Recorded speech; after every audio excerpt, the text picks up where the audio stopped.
Hello, welcome to our podcast today, The Beauty of Conflict. We are going to be talking about a show we just watched called The Weight of Gold, which has to do with the pressure and the life of being an Olympian. And since CrisMarie is an Olympian, it seemed like a good time for me to kind of kick things off because she's going to be talking a little bit about the impact of the show for her and sharing a few ways in which we think it has a broader application. Yeah. So the Weight of Gold was a project. It looks like it was spurred on by Michael Phelps, who had he's the most medaled athlete, and he's a swimmer, as you probably know.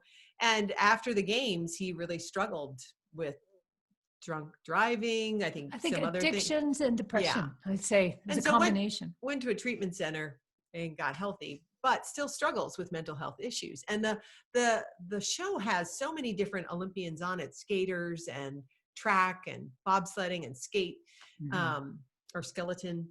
And I have to admit, it was definitely like they were telling my story in a lot of ways. And even today, I'm kind of reeling from listening to it because we just watched it last night. You can find it on Amazon Prime. HBO Sports is. And I think part of what motivated him to do it, aside from the fact that there is a significant way in which our culture and our way of life does not make room for loss in terms of losing at the Olympics or mental illness or challenges. And also, I think he did it because this is one of the first year ever that they've canceled. No, they've rescheduled because they did cancel the Olympics once before back in wartime, but this time they've rescheduled it, which is, and it kind of came out of what might be going on for the athletes related to that decision. Yeah. So, And I mean, the speed skater, I forget his Apollo. name. Apollo said, the difference between in his race, the difference between first and fourth, that was that amount of time. Yeah. And he said, and if you're first, then you're the hero and you're revered. If you're second, you get the silver medal. They know you. That's great. Bronze, not so much. And fourth, they don't even know who you are. And it's this much of a difference. That time lag. And I'm like, so those athletes are really all in that high caliber, but it's so much what they really want to stop is this. A lot of Olympic athletes, even though they've medaled, even though they've been revered, commit suicide. Well, there have been a number of them, enough of them that have either contemplated it, and they mentioned like 5 or 6 in recent years who have successfully committed suicide. So, you don't want to make it sound like we have, a pandemic of suicide. Yes. But those are the only ones that actually have gone through it. And it's this, even when I was in the 1988 games, if you don't know, I was a rower. I hadn't been an athlete until I got to college. And in 6 years, I made it to the Olympic Games in Seoul, Korea. And we came the year before World Championships. We came from behind to get the silver medal in the World Championships. It was huge success. It was really exciting. It was a great boat. In 88, we weren't a collective team. We didn't really bond as a team. And we were expected to medal, that pressure of coming in because people think you're going to win. And we came in a heartbreaking 6th. We made it to the final, but we came in last in the final, and it was devastating. And that team just blew apart. Nobody ever spoke to each other again. It was so heartbreaking. And for me and another elite athlete I was talking to, for me, it took about 10 years.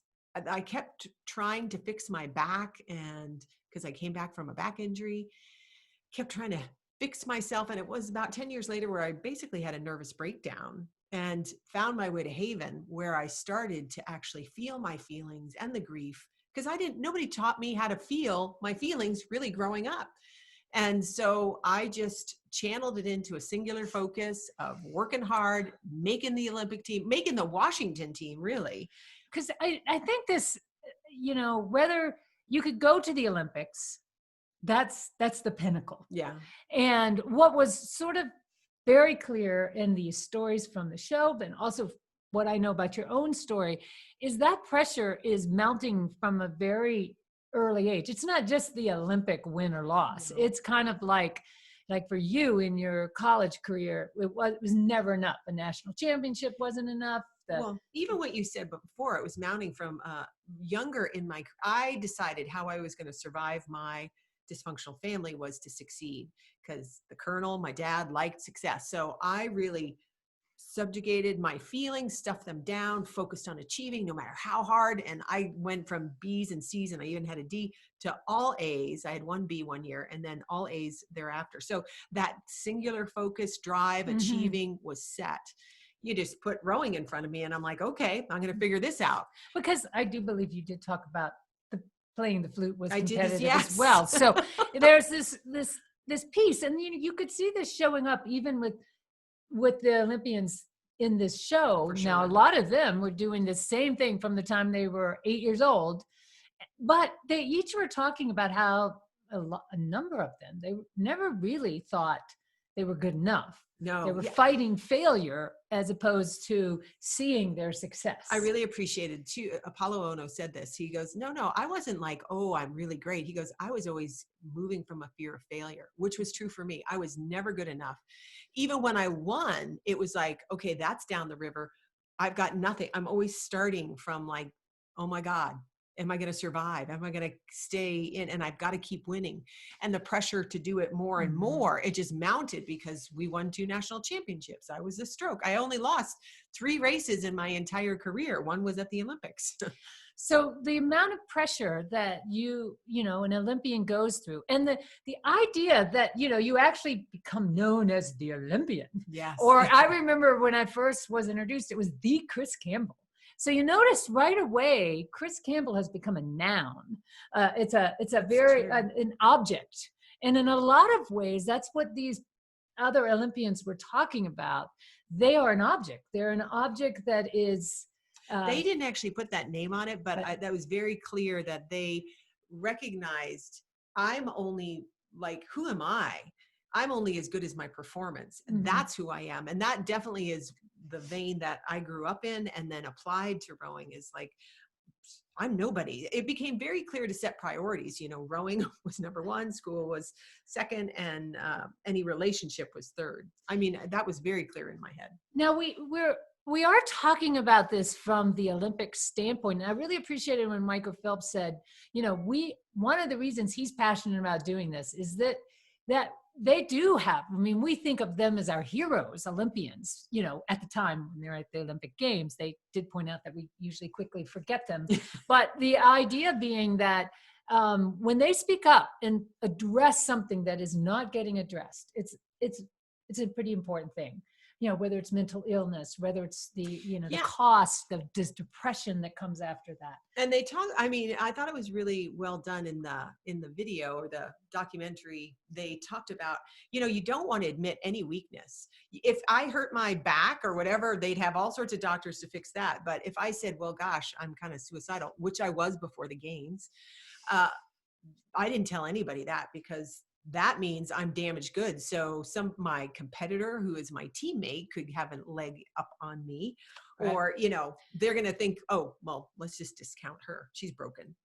Now, obviously we all can kind of get a picture of, in sports, the desire to win at all costs, right? I don't know that I actually ascribe to that belief that it's worth it no matter what. But I remember you even telling me once that if someone had told you at that time in your life, this pill would give you the gold. They did a survey of elite athletes training for the Olympics. And they said, okay, if we could give you a pill and it would guarantee you, I don't even know if you've medaled, maybe that you would medal, not even gold, but you'd medal in the Olympic Games. But you didn't know if you were going to live or die afterwards. 80% of us, including me, I raised, would say, yes, give me that pill. Because because I think we bought into the belief, and I can continue to in my life, that, what, if I get to that gold, that medal, the Olympics, then I'll feel, really, I think I'm going to be okay. It's really, I think I'll feel safe and whole. I'll finally feel okay. And when you get there, even if you win, yes, it feels good, but there's always this like, well, what's next? Who am I besides that? And there's this, Like what struck me about the show was it was like they had a vast, a variety. Some, of Olympic athletes. Michael Phelps, who's the most decorated Olympian there is. And yet he was going through the exact same process as someone who had the most humiliating moment of their Lolo Jones, who was the hurdler who only one time in her career, she had three times ever even touched the a hurdle. hurdle and practiced or Meaning anything. she hit it with her foot. But she hit it at the at that Olympic stage, and that's what got commemorated. I loved when she said, it's like as if you got a divorce and everywhere you went, people would go, oh, that must be hard that you got a divorce. She had she could not hide because it was so public. And that's a little different than me as a rower because they're single. There's so much pressure with the one athlete versus I'm in a boat of 8 other women. And yet you go through the exact same thing. I know you blamed yourself for that Olympic experience. There might be, I tease her, there might be a touch of arrogance to that. I did. I walked away thinking, well, I was injured, so it must have been my fault. And for 10 years, I blamed myself. Probably a little bit more until I really every time he tested me, I made that boat go faster. Like I've now have perspective on it and I can see, but at the time, and I think that's kind of the psyche of an Olympic athlete. They're always like, okay, I've got to do this. I've got to overcome, push harder, faster. It's my mind to control. Now, I think that's the heartbeat, the mind of an Olympic athlete. I also think it's a systemic issue. Our culture, let's go outside of the individual Olympian, because, though there are a few of them, there are not as many of them as there are people in general. And we have whole systems that are built around single point victories. Yes. Focus on it's all about winning. It's about getting the right answer. It's about climbing the corporate ladder. It's about doing that next big event. And we struggle as a culture in knowing how to take away the individual or one team, this is the successful one, and seeing what is the value in a much more diversified person. It's true. I mean, I've coached executives through the years that, let's say they've hit a loss. And that's one of the areas of my expertise. How do you recover from a loss? But when they're in it, it's like, oh my God, I feel so humiliated. As if there's a whole stadium. This is a whole stadium in my life that's looking at me saying, shame for shame. And so they can't see, they're in such a shame spiral. They can't even see their options or recognize, hey, you can recover from this. Nobody died usually. Hopefully, thank goodness. So it's helpful to help, it's important to process through those emotions so they can start to see, hey, wait a minute, I could go take another job in this company. I could go take a job in another company. I could change careers. There's so many options, but we get so narrow in, no, this is my definition of who I am. I mean, and we talked a couple podcasts back, and I suggest you go listen again to it, about this idea that we tend to only, as leaders, be satisfied with tolerable or acceptable is good enough for yourself and for your people. Meaning tolerating the stress and you're really kind of more in a fight, flight, or freeze, but you're tolerating that. Versus this idea that you could actually turn fight, flight, or freeze into if it's relational, it could become something that could actually lead to enjoyment if you can pay attention to that relational, holistic perspective. And that is very hard for us to grasp. Yeah. And I just have to put in as I was rowing, it started out really enjoyable and I really loved it, which created a lot of my success. But then the pressure to perform, to win. And then it became I was definitely tolerating it. And, when we lost, somebody's like, are you going to hang out for 4 more years? And it's like, oh my God, I don't want to tolerate the intolerable. Now, I know I took it back to the Olympics, but I don't know if I get any stage time here, but it's good. No, it's good. I do think executives miss that and think, no, I've got to hang into this. Let's say they're working at a hard culture. It's mean. It's not very humanizing. They're like, that's what I have to do versus, whoa, there's a lot of other options and you might be happier, more successful. Maybe you won't make as much. Maybe you will make more. It's kind of tricky because it's so hard. There's always this competing force of,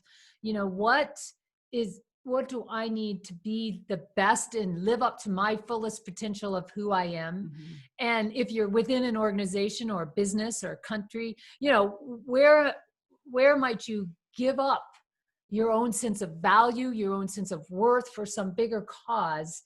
Oh my gosh. And I think that is so ingrained. It was ingrained in me from childhood on. Like, no, how you feel doesn't matter, CrisMarie. You need to produce results. And it's so backwards from what is really healthy. Actually, when I listen to how I feel, what I'm wanting, I go towards and create more exciting, more resilient solutions for me. And just the other day, I was talking to a client, actually as part of a team experience. And, right away, this person was talking about their own issues with addiction and some things and I wanted to really give them kudos for bringing it up and talking about it. And then I wanted to go back and say, you did that. Now, how can we support you? And I could see, the discomfort of, I'm good. I have this covered. And it's like, you do have it covered. This isn't about there being anything wrong with you. This is just, you've given us a lens to connect to you. How can we have this sense of connection in this? Not because there's a problem, not because you're weak, not because you can't do it, but because there is a place where there's an opportunity. Mm-hmm. And so often we miss that. We don't talk about the pain someone might be in. Well, I think it's because in business and in sport, we don't want to feel vulnerable. We don't want to be seen vulnerable. Even if we feel vulnerable, we don't want people to see us as vulnerable because we think, oh my gosh, they're going to attack me. And even go back to the Olympics, like we had sports psychologists, we had performance coaches. None of them cared really about how I felt, like my whole humanness. They're like, what do you need to do to put that away so you can focus and perform? I appreciate you did share, and you shared this on the stage a few times, that there was one physical therapist who gave you the book. Yes. The mental health, and said, look, we can work on your body, but we can't do anything about your head. Yeah. Now, I appreciated that she at least said, this is not what we're going to cover. Okay. Well, so it's a physical therapist. When I had my back injury and I was actually suicidal and had a black cloud over my head, and I came in because I just think there was no way I was going to come back. This was about 4 months before the games. And thank goodness, she did give me the mental athlete book and said, we can fix your body, but we can't fix what's going on between your ears. And only you can do that. Now, too bad there wasn't I didn't have a therapist or something. Just a little bit broader perspective on that. Would have been nice. Because I was isolating. I was alone. I had nobody. I'm going to take it back out of the Olympics. We may go back there again, but it reminds me of another moment in my career where I'd actually gone. I was on a small island where I worked as a mental health therapist. And I'd gone to the movie Saving Private Ryan, which is, a movie about wartime. And I was sitting in a very small theater and I was watching these two very much older men, clearly of the age frame where they could have been in this movie. And I watched their physical bodies as they watched this movie tighten, become rigid. And in my world as a mental health therapist, I'm watching him going, this is having a big impact. And I remember walking out of the movie and I was going to my car and I was going by one car and there was one of the men sobbing and, head down. And I just sort of knocked on the window no, I think I didn't knock on the window yet. Cause I was like, I know this place. He came out here alone for a reason. Yeah. But I walked by 2 doors down and there was the other guy, not head down, but crying, clearly distressed. So I knocked on his window and I said, look, there's a guy two cars back. And I would really encourage you just to go knock on his window. And the next, and I said, because I think you two, you don't need to talk about it, but there's something that's important for you to share about this moment. And so he did. And they were both sitting not too long as I drove away myself. They were sitting in the car together. Mm-hmm. And I remember thinking, I'm sure they weren't telling horror stories. They were being in the feeling and the depth of the emotion they had together. They didn't have to tell the story, which sometimes is kind of nice. Mm-hmm. But to know that somebody can relate and connect. I think that's why you wanted to watch this movie about the Olympics, because you're not alone. No, and I kind of want to send it to my Olympian friends. Yeah, I gotta say, it brings up feeling. Yeah. Because these are the things you guys don't talk about when you're in the sport, in the game, in the moment. And we don't talk about it in business. And we don't talk about it but we need to, because it's a part of our humanity.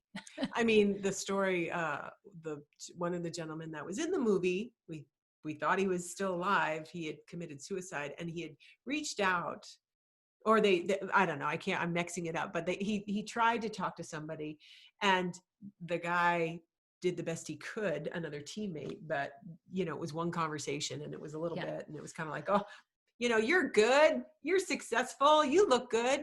And I think that's what's so hard is here are these Olympians, maybe life looks really good for you, but you're struggling. You're like searching for a sense of identity and who am I? And gosh, is my performance the only thing? And until we can normalize all of the human experience, which means, great, glorify the successes to some extent, but you don't want to, I remember I wrote a line in a poem once about this, you can die a hero in isolation, or you can let your experiences breathe, bleed, and share them out in the world, which isn't going to make you glorified, but is going to make you human. And that's what's going to give you the connection. It will, because I think so many of us, no matter what, you don't have to be an Olympian or even a high executive in business to have times where you're like depressed and like,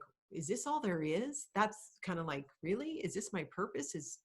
This doesn't feel good. And to actually learn how to process through that and talk through it is really a way to come home and start making your decisions from the inside out. And that may not make sense, but it's the shift that I made that created such a different life for me. And I think that, a key part of the shift is, I do believe therapy is one path for doing it. And a lot of times it's the only one, if people can get to it, that's great. But we actually have to humanize the experience of depression and not just tell someone to go talk to a therapist. Yes. Because, why someone says that is because they're terrified. I don't know what to do for you. Like I remember, when I was dealing with cancer, people were afraid of me because it's death. And I was in my 20s and people didn't know how to deal with that. So people would distance, talk to a therapist. Go talk to a therapist. And you don't necessarily need someone to do something to fix it. But it helps if you just have someone who can listen and go, wow, that is a lot on your shoulders. It is. That is so nice to hear. and I don't know that I understand completely what's on the shoulders of an Olympian or the shoulders of some of the business people, but I can understand that angst, that feeling like you have to carry it all. Yeah. And I can't take it away, but I can say, I'm here beside you because it's human that you would find this painful and hard. And I think what you're providing is a container and compassion. And so often, we come into this world and we have some sort of essence inside of us, our soul, our authentic self. And, we start learning, that doesn't fit my family or wherever. So I'm going to strive to be some sort of ideal. I'm going to be the ideal daughter, the ideal student, the ideal rower, the ideal Olympian, the ideal consultant. It goes on and on. Yes. And that's really hard work and striving and working. And then I try and I fail. I don't hit the mark and I'm just me. And I think, well, that's not good enough. So I generate this self-hate. One, because I'm not, there's a sense of there's a sense of internal knowing, like I'm not really my authentic self, nor can I make this ideal. So there's this, self-hating. There's this anxiety that gets created between knowing you've given something up, which you don't even remember what You it don't even know was, what it is. and that you can't hit the mark, or if you do, you got to do it again. Yes. And then that's so uncomfortable that you do things like addictions, depression, anxiety. These are all symptoms of what we refer to as self-hate. And it's a pattern that we reward in our culture. Oh my gosh, Olympians, I kind of want to share this model with the Olympians. I certainly share it with the executives, and we did it in Unpack Your Stress. Because those patterns, the addictions, and are not solving the self-hate. And what happens is there is another path.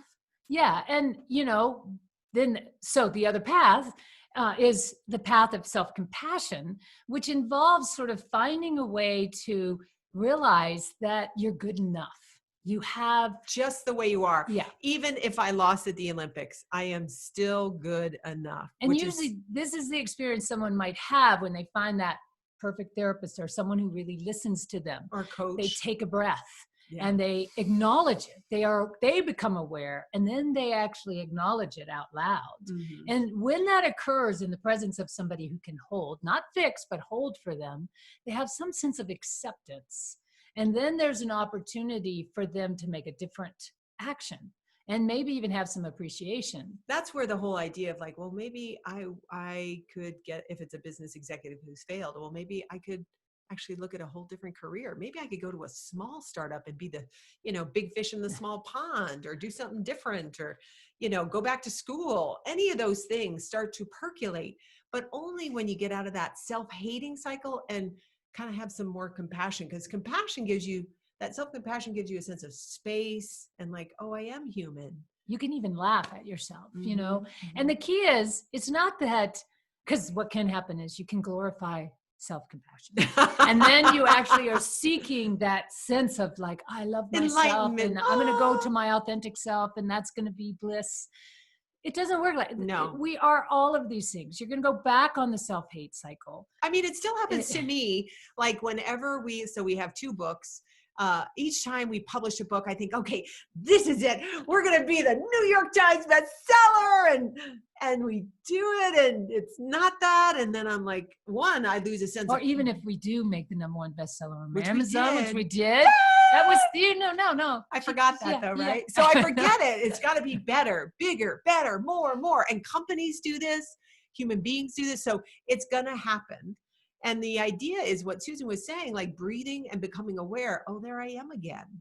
I'm thinking I'm not okay until I get over there. Because that's the belief with the striving model is I am, well, at least in my world, I am not okay until I lose weight, get the New York Times bestseller, get the Olympic gold, whatever, get out of debt, lose weight. You fill in the blank.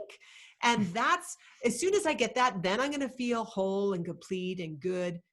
But it doesn't happen. There's like this momentary, yay, I made my goal. And then there's another goal. And if you're not the person who kind of keeps seeking that next goal, you may also be the person who gives up on it and sort of doesn't even go for it, which, there is that place where that's where the desire to want something and strive for something is not a horrible thing. And so we're talking about a lot of pieces here, and the Olympic gene is the one that gets you to always going towards self-hate. Or you executives listening to this, if you're always striving for that big bonus and it's never, you didn't get as much as you thought you should, so you're not good enough, that is self-hate. And you might want to look at, what could I do differently to get myself out of this cycle? Or if you are struggling with depression or anxiety, even suicidal ideation, you might want to look at how am I telling myself I am not okay just the way I am? Because you probably have some sort of critic inside that's beating you up. And there's a way to shift that internal dynamic to actually develop kind of a part of you that actually really accepts just who you are. And that may seem like, what's the big deal about that? It changes the game. It changes everything and creates more life and vitality. Yes. So, we wanted to talk about this because we found it really valuable to watch the show. Mhm. I get to live with an Olympian, so I'm constantly tested to, to strive for the best. And we hope you'll listen to this. And if these are things you can relate to and you recognize some of it in yourself, reach out, ask, find that coach, that person, your mentor, reach out to us who can help you find a space where you can begin to navigate that you are okay where you are. That's if you're struggling to lose weight, or you're struggling from a failure, or you've been reorged, or you lost your job. We can help you individually as coaches. That's what we do. And you can, even from that place, no matter where you are, you can shift that dynamic and feel better about yourself and create more of what you want in your world. Okay, so that's it for today. Thanks for joining us. And we are trying, if you're watching the video, let us know what you think. And if you're listening on our podcast channel, give us a good review. All right, take care. And you can find the video on YouTube. If you're listening to the audio, you can find it on our YouTube channel. Okay. Bye.